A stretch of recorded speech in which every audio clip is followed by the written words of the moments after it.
Bo Digital is the secret ingredient you need for success in marketing your small business. From logos and flyers to social media and videos, Bo Digital can create the marketing you need to set yourself apart. Oh, and they build websites too. Not only do they help my small business, but did you know that they help many others around Kokomo too, including Solidarity Community Credit Union, the Lindy Owsley and Chanel Cahill Real Estate Team, Hope Behavioral Services, and even the Kokomo Symphony. Let Bo build a custom plan for you today. Learn more at bowdigital.com. That's BOWE digital.com. I'm Kayla Keith, and this is Missing Midwest, a true crime podcast about those that have gone missing. Today's story is about a troubled 13-year-old boy who went missing under suspicious circumstances. He might have ran away, or he might have been met with something more sinister.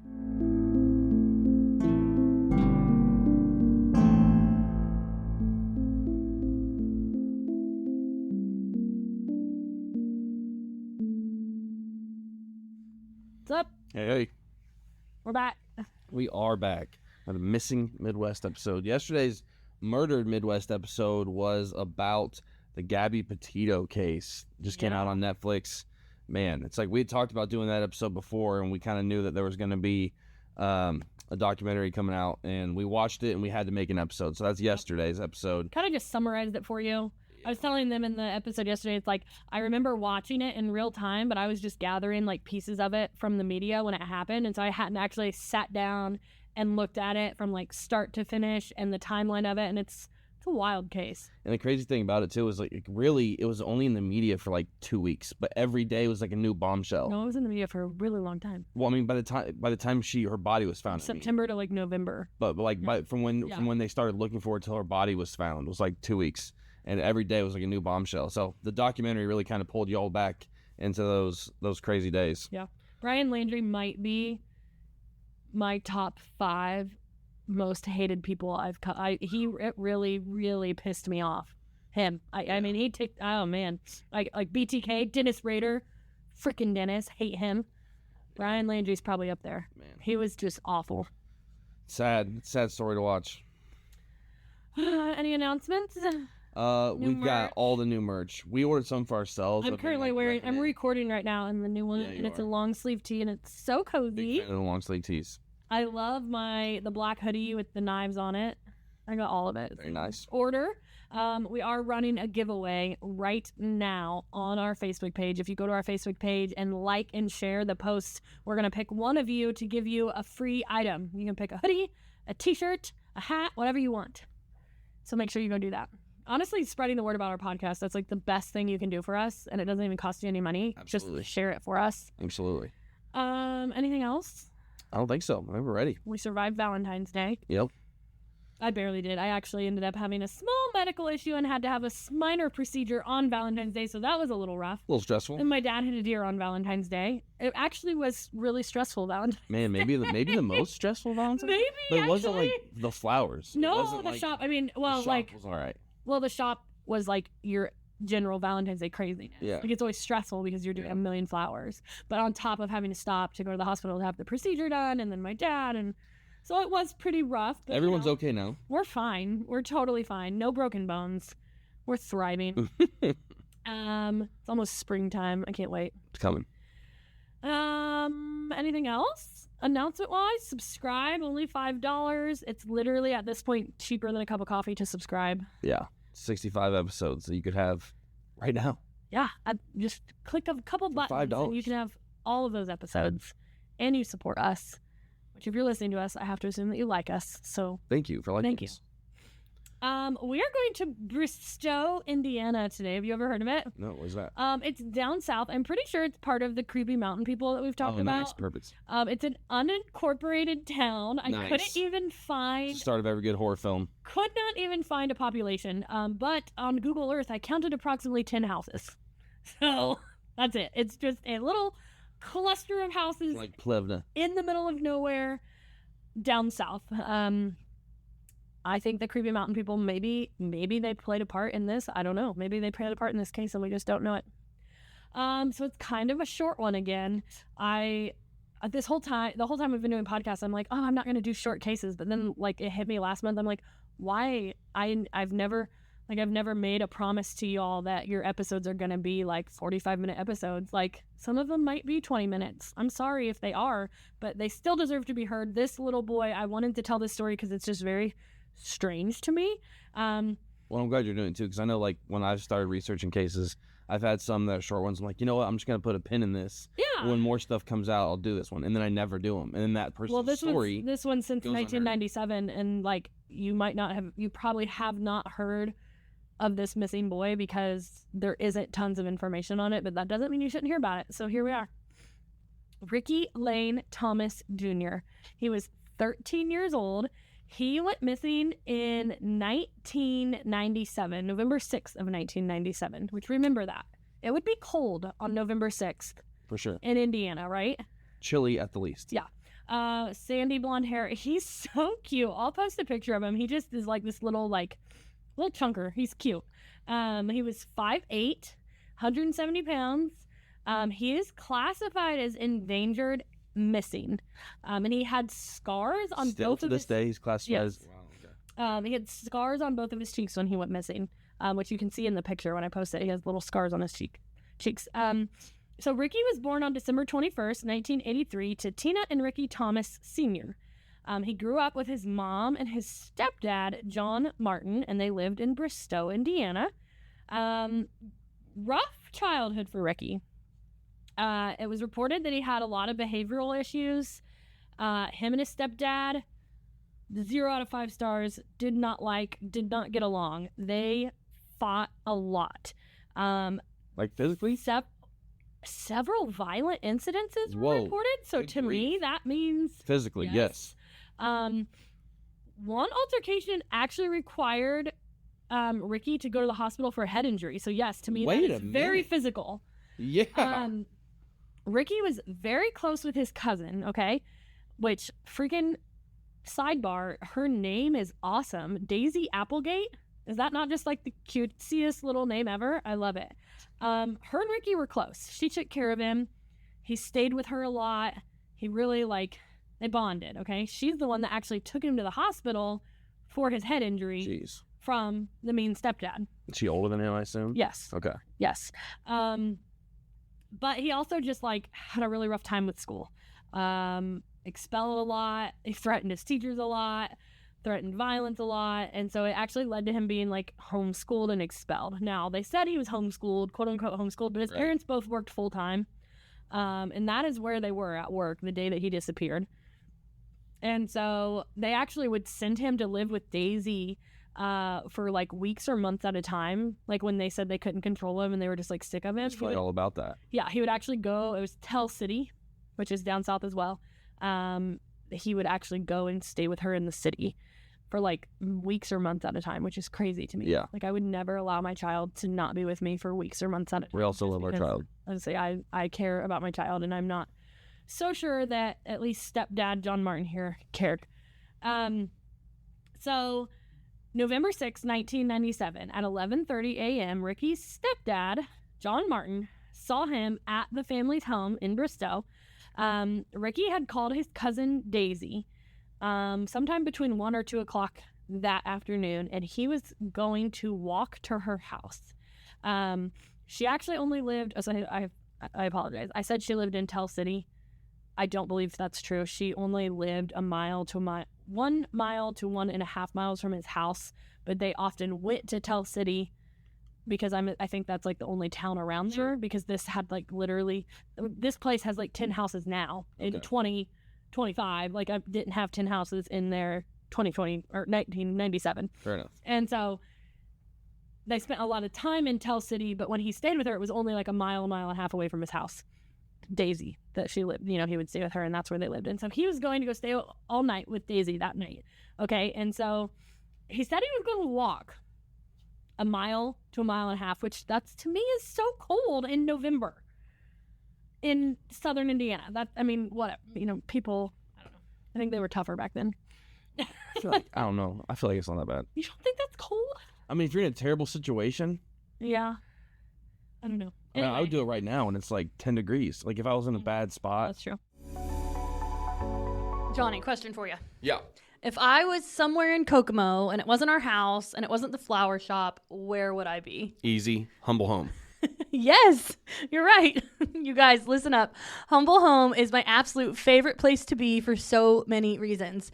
No matter what I am looking for, I always check Humble home first. Clothes, shoes, toys, decor, furniture, makeup, they literally always have something that I need. They have brand name items for cheap. Their inventory is constantly changing, so it's part of my weekly routine to do a Humble Home walkthrough. You absolutely need to stop by. I promise you won't be disappointed. While it is a discount store, it's not your average discount store. It's clean, organized, and everything has its place. I get zero anxiety when I go in, unlike other discount stores. And no matter what you're shopping for, a home project, gifts, home decor, even seasonal decor, they will have it. They are open Monday through Saturday, 10 a.m. to 8 p.m., and Sunday from noon to 5. You can follow them on Facebook at Humble Home Kokomo and watch for new items every single day.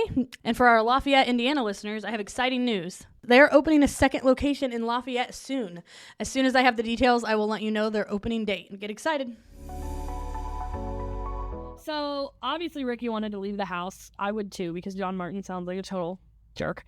And so John said he saw him at the house at 11:30 when he came home for lunch.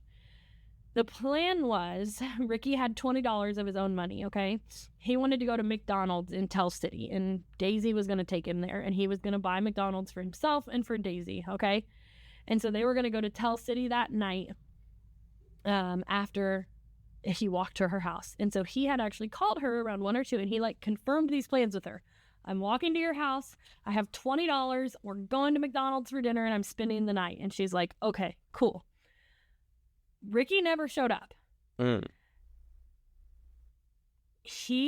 That night, Daisy called the house, and she talked to Tina Martin, the mom, and she was like, hey, Ricky never came over.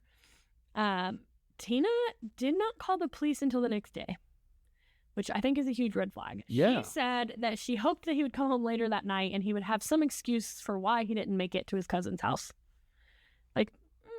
I don't like that at all. No. I don't like that. What is he, 13 or 14? 13. Yeah. So he was last seen walking along Oak Ridge Road in Bristow right after hanging up the phone with Daisy. Hey, I'm on my way. So it's 2 o'clock-ish. Yeah. In the afternoon, he's seen walking down the road, never seen again, and never made it to her house. So at night, you're 6, 7, 8 hours not knowing where he is. Yeah. And we'll figure it out in the morning. Yeah, that's in November. Problem. In November. Ugh. 13 years old. So he had taken 2 backpacks and his wallet with him before leaving the home, but all of his other personal belongings were in his room. The money that he said he had, though, was left on his dresser, the $20. Not good. No, he was planning on using that for dinner. Man. He also had 2 13-week-old puppies that he absolutely loved and adored. They were his babies. They were also gone. Missing puppies. Did the people that saw him walking, did he have the puppies with him? That's not in anything I read. Now, his loved ones say it would have been very unlikely for him to take the puppies to his cousin's house because he was just going for the night. And right. He wouldn't have taken them. Also, he's going to McDonald's. Yeah. Forgetting the money. I don't like that at all. I don't think yeah. He's like, we got McDonald's plans. Yeah. So Tina and John, they told the investigators that they did not believe that Ricky had ran away. They did believe that he had ran away. They said he had serious behavior problems, disciplinary problems. They said that he had ran away for a day or 2 before and would come back. He had just gotten expelled the week before for threatening violence with his teachers. And like they said, they were supposed to be homeschooling him, but both of them were at work when he disappeared. And so they think that he just left on his own free will, mom and dad. I don't know that I've ever, if your child is missing, I don't know. I don't know that I've ever, in any of my cases, the parents have been like, oh yeah, they left on their own free will. Every parent's like, no, they're missing. Right. Crazy. So Tina and John both took polygraph tests, but the results have never been released, okay? And there have never been any arrests in the case. But the stepfather was named as a possible suspect. They said that he... just because based off all the violence so they said he frequently kicked him out to go live with Daisy for months because he couldn't get along with his stepson. After Ricky... So... first of all, John Martin, the stepdad. So he was named as a suspect. He's always been a suspect in the disappearance because he never participated in any of the searches for Ricky. Wow. Never helped.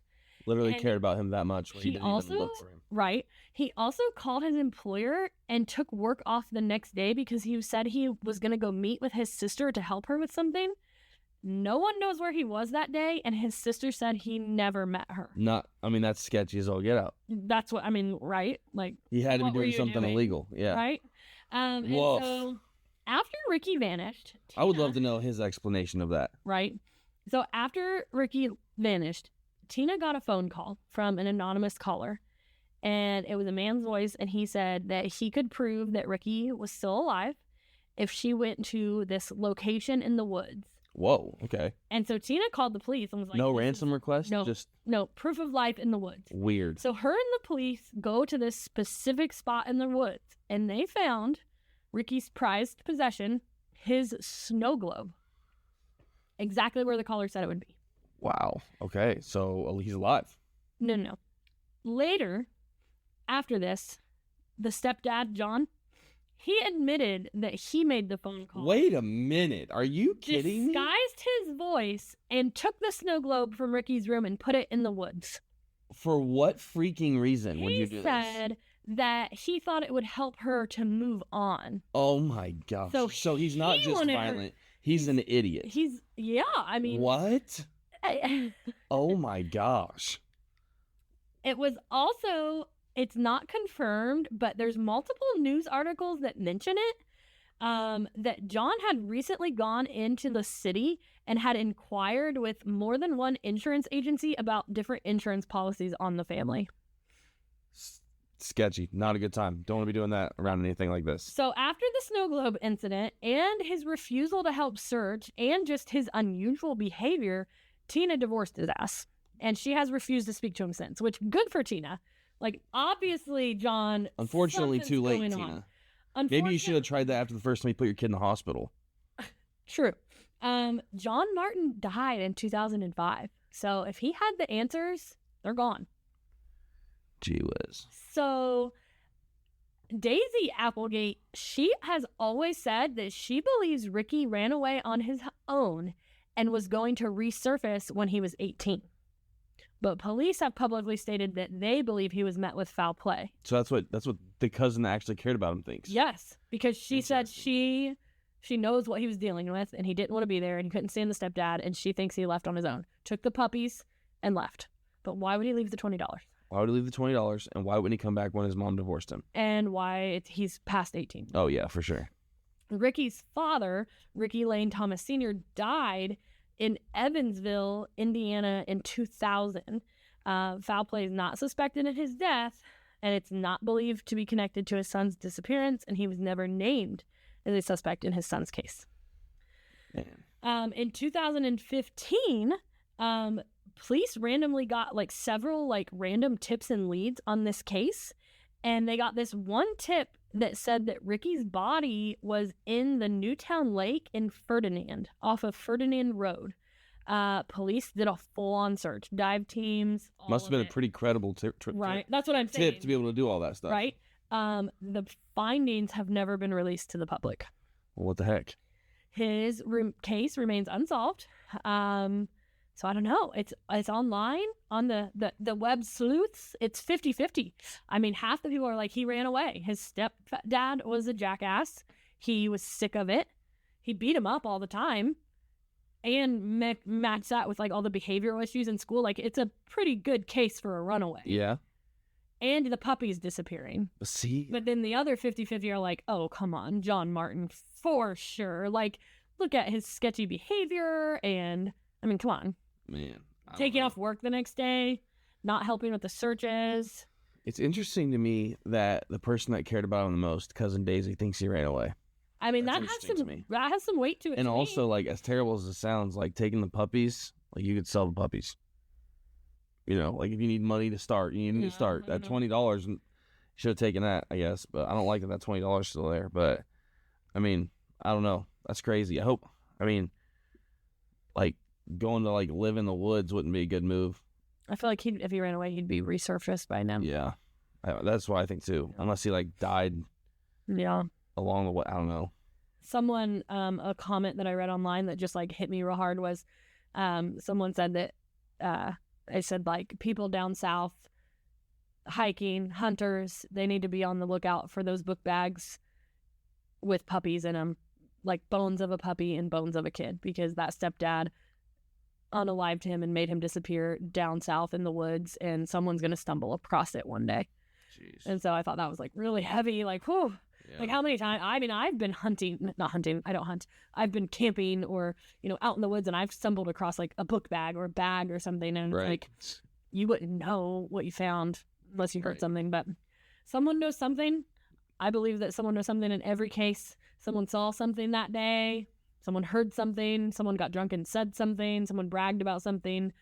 For sure, someone knows something. If you know something, the Indiana State Police ask that you call them, 1-812-482-1441. And I mean, John Martin's dead, so if he told you something, it's not like you can get him in any more trouble. Just bring some answers to the rest of his family. Whew, heavy case. Yep.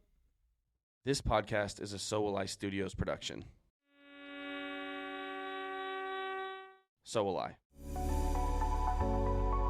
Did you know the Jefferson House of Flowers has been a local Kokomo florist for almost 100 years?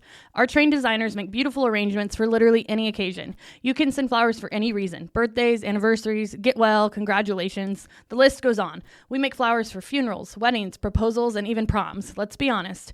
Receiving flowers, whether you're at home or at your work, it makes you feel special. You get butterflies and you feel loved, and that's what sending flowers is all about, the feeling it creates. Call us at 765-452-8269 and let us create something special and send it out for you. Or you can stop in and see us at 4300 West, 100 North Kokomo. We always have a cooler full of flowers that are ready to go, as well as a boutique full of gifts. Shop local, support local, and send flowers.